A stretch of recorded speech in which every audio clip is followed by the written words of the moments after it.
The African Development Bank released its flagship African Economic Outlook report evaluating Africa's economic progress. The annual publication also provides vital evidence that empowers African policymakers to make informed decisions. So what is this year's report telling us about the current state of African economies?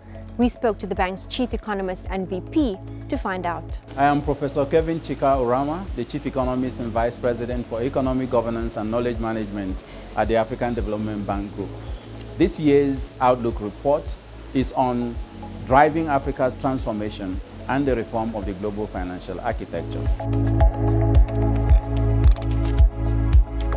The finding that despite Africa having been growing on GDP, real GDP growth rates of 3.8% over the past decade, the performance with regard to GDP per capita growth has lagged all the other regions of the world. And because of that, poverty is deepening, and we still continue to have different forms of fragilities, unemployment, joblessness, and the rest of it. The second thing that I found is that structural transformation is actually happening on the continent with regard to the technical definition of structural transformation, reallocation of labor from agriculture to other sectors. But in the case of Africa, unlike other regions, that reallocation is happening from agriculture to other regions because of push factors, climate change and insecurity in rural communities. And because of that, people are moving to low productivity sectors. Unlike other regions where structural transformation comes with higher productivity, in Africa, that is not the case. And the productivity in the manufacturing sector has only increased by 0.6% in the past decade. And that actually has significant problems for Africa's growth and ability to structurally transform.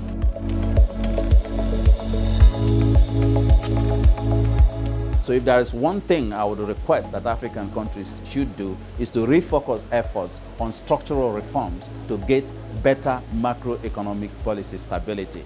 But again, you asked for one, I will add a second one. That second one is for us as Africans, because quite often we talk about our leaders, the governments should do, but what we do as Africans is critical for this structural transformation. We need to be proud to be Africans. We need to be proud of our African products. We need to seek to produce African products and consume African products. You can download the full report on our website. Follow #2024AEO for updates across all social media platforms. You can find us on X, LinkedIn, Facebook, and Instagram. Our hashtag on all platforms @AFDB_group.